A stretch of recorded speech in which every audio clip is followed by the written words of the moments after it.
try to be objective with all of my sports coverage, and listen, Jacy Sheldon objectively should be suspended for this play. I just don't know in what world, in what universe you watch that play back and you go, that was a basketball play. She was trying to make a basketball move, especially with all the angles of this. The voices are getting clearer.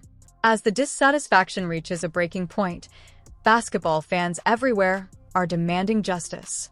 When Jacy Sheldon viciously attacked Caitlin Clark, the WNBA community exploded in outrage.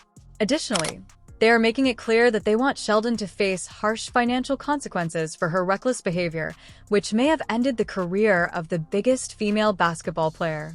Sheldon was clearly targeting Caitlin Clark most of this game, and that is, that comes from a function of, she guarded her in one-on-one situations a lot up the court, and then rolled into a lot of doubles in the half court. But there was talking and chirping all game, and for me, it was punctuated by Caitlin Clark's final play before she came out of the game, where she stares Jacy Sheldon down, essentially demonstrates, she's like, if you poke me in my eye, I will shoot it in yours. And she crosses her, finds the favorite spot, free throw line extended from the logo area, big fuck you 3 to Jacy Sheldon, yells at the Connecticut bench, yells at the crowd. Her and Jacy Sheldon come back together. Caitlin fires up the audience, basically tells Jacy Sheldon, you are a bum. In an effort to finally send a message, fans are pleading with the WNBA to find Sheldon a sizable cash. Additionally, the mindset is spreading like wildfire on social media and in sports forums worldwide. In the event that prospective athletes are unwilling to protect their golden goose through proper officiating, the league must at the very least impose such a severe financial penalty that they will reconsider attacking Clark. Every time Caitlin Clark takes the court, her opponents act like they've been booked for a main event brawl. The WNBA is doing nothing about it. Opponents aren't playing ball. They're strategically ambushing her. They're trying to injure her. Opponents bring chaos. She brings composure. And what Sophie did last night is completely valid. The WNBA has to do something about this. During what should have been a routine Tuesday night game between the Indiana Fever and Connecticut Sunday, we witnessed yet another chapter in the ongoing tale of Caitlin Clark being treated like a human punching bag as the WNBA looked the other way. However, this time, the attack was so dangerous and evident that even onlookers were unable to ignore Sheldon's intentions. Clark and Jacy Sheldon. There is a legitimate hatred there. If you guys have heard, this Ohio State team, this 2023 Ohio State team, hated that Iowa team. And this is Jacy Sheldon, who was Caitlin Clark's direct matchup in these games. Like I tweeted out, forget Dejanay. This is Caitlin Clark's one true rival.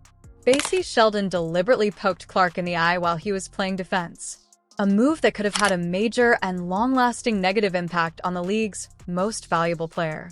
Sheldon's subsequent evil smile added to the horror of this incident. The fact that this basketball play wasn't an accident was immediately brought up by supporters. This was a premeditated assault on the woman who has kept the WNBA from becoming extinct on her own. Funny thing about that whole Caitlin and Jacy situation last night is it's like on a if you know thing.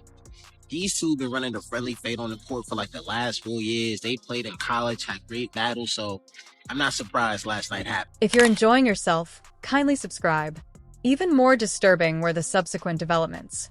After stabbing Clark in the eye, Sheldon acted violently, grabbing her arm and digging her claws into her skin.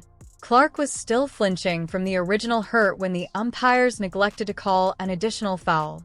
Marina Mabrey shoved her to the ground from behind and joined the attack, as though the eye poke wasn't sufficient.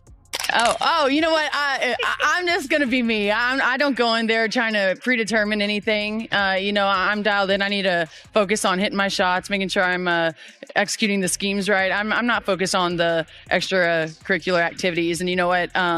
During that, it was just part of the game. I think the refs had a lot to do with that. It was a build-up for a couple of years now of them just not protecting, the star player of the WNBA. And so at the end of the day, I'm going to protect my teammates. That's what I do. And I'm a team player, so it's all good. In the immediate aftermath of Sheldon's attack, the degree of fan annoyance that had been building for years became evident. Within hours of the incident, supporters called for severe penalties on social media, ranging from hefty fines to season-long suspensions. Fans of Caitlin Clark flood Sheldon's Instagram account with critical comments, accusing her of being resentful and unprofessional, as well as wondering if she belongs in a professional league. The hashtag Jacy Sheldon began to gain popularity on a number of platforms. You look at it from behind or from the side, it's so obvious that she straight up leapt out towards Caitlin and got her right in the eye. And the more I try and watch it back and you try to be objective, there is no world where this was a basketball play. And yes, she was playing tough defense on Caitlin up until that point, but she leapt forward, and it's not like it's defensible where you can say she tried to get the ball, because her hand at that point was so far away from where the ball was. It's not like Caitlin was dribbling the ball up near her face. How she was not ejected for this, I don't know. The broadcast was talking about it, and that's why Sophie Cunningham even had the opportunity to hard foul her at the end. I don't know what you do, but the league's got to do something. Prominent media figures also joined the outcry of outrage. On The Tonight Show, Jimmy Fallon asked the WNBA leadership directly, "What's going on in the WNBA? Please make sure Caitlin Clark is secure. Stop this, please." The problem extends beyond basketball when prominent figures in the entertainment industry publicly criticize the league's flaws. Without holding back, Barstool Sports' Dave Portnoy called the attackers jealous loser punks and suggested they join a recreational league where no one would be interested in them. This type of extensive public attention is not something that the WNBA is interested in.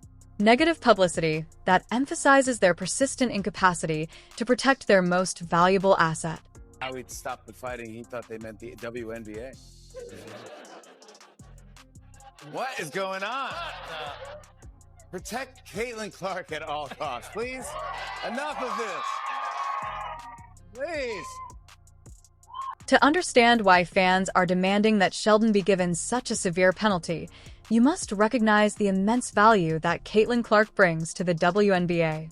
The league's current success may be attributed entirely to one man, according to the statistics. According to Dr. Ryan Brewer, an associate professor of finance at Indiana University Columbus, Caitlin Clark oversaw an astounding 26.5% of the WNBA's total revenue during her debut campaign. To put this into perspective, that implies that over 25% of the league's financial success was due to a single player who was only making $76,535 in her debut season. The Brewers' 2025 projections are much more remarkable. His estimates suggest that Clark might contribute around $1 billion to the WNBA's overall economic impact this season. With AB, that amounts to $1 billion, a substantial amount that exceeds the whole history of women's professional basketball. It is not only unethical but also financially ruinous to allow one player to be singled out and possibly harmed when she is in command of so much money activity. Listen, bring Caitlin Clark to the NBA right now, because the refs ain't gonna protect her. She only got one teammate, and that's her, who gonna do something about it. Like, yo, yesterday, that's malice in the palace activity. Call for it. That y'all should have been throwing hands all over the place. How do you get poked in the eye, then get thrown to the ground, and then you receive a technical foul? And don't none of your teammates want to step up, fight, squabble, none of that. They just looking like, yo, it's been, we know that y'all been targeting Caitlin Clark now. Now, I'm even watching. I'm like, hold on, what? Like, how are y'all letting this happen? How are y'all not protecting this girl?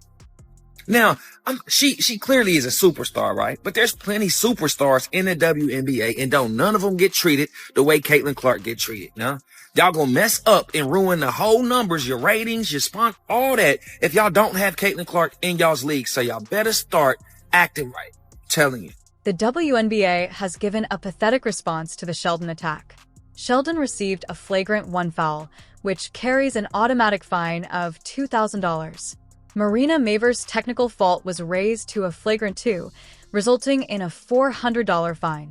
That is less than what most people would spend on a delicious meal.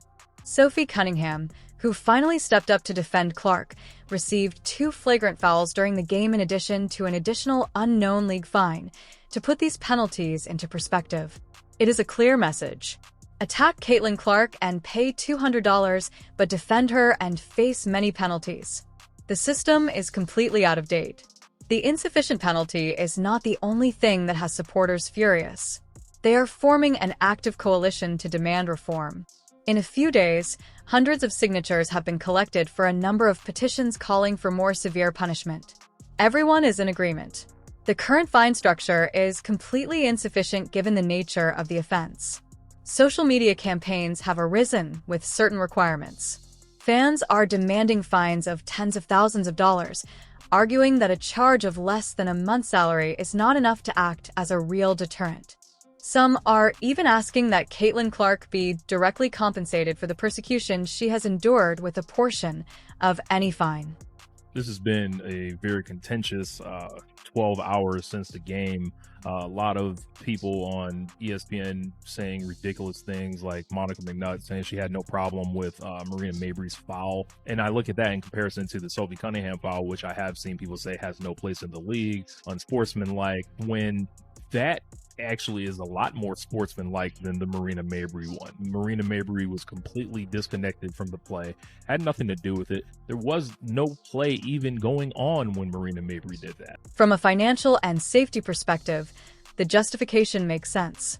The WNBA might have lost hundreds of millions of dollars in revenue if Jacy Sheldon's eye poke had caused Clark's vision to become significantly compromised.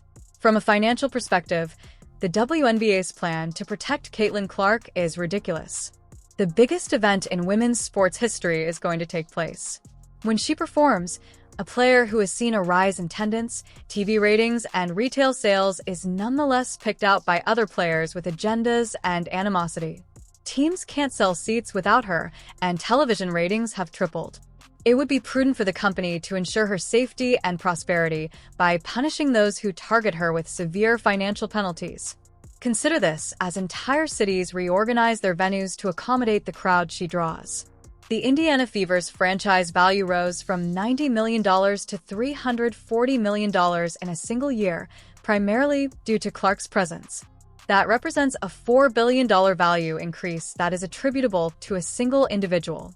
In addition to being insufficient, a $2,000 fine for attacking that player is also financially irresponsible given the significant financial impact. What you have in Caitlin Clark is a once-in-a-generation talent. She was massively successful in college, and that's transcended into the WNBA, where she's leaps and bounds above pretty much most every player there. You're allowing her to get beaten up on the regular during games, flagrant fouls, people trying to take her eye out. That's happened a couple different times last year and this year. And you're not protecting. More than just loading. Advocates for Sheldon are increasingly asserting that Caitlin Clark ought to be compensated directly for the abuse she has endured. The logic is straightforward. If a player is being singled out in ways that no other player in league history has experienced, and if this targeting is directly related to her immense worth to the league, she should be paid more than her regular compensation.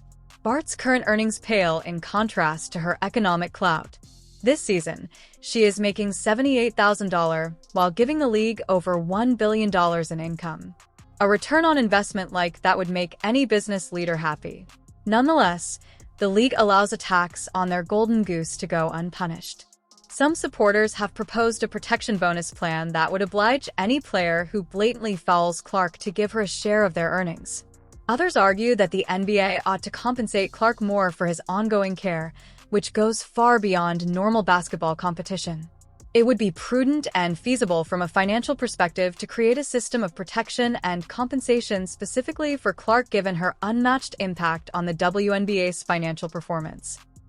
One could argue she is an A-level star, and they don't even have B and C-level stars. From A, it drops to D.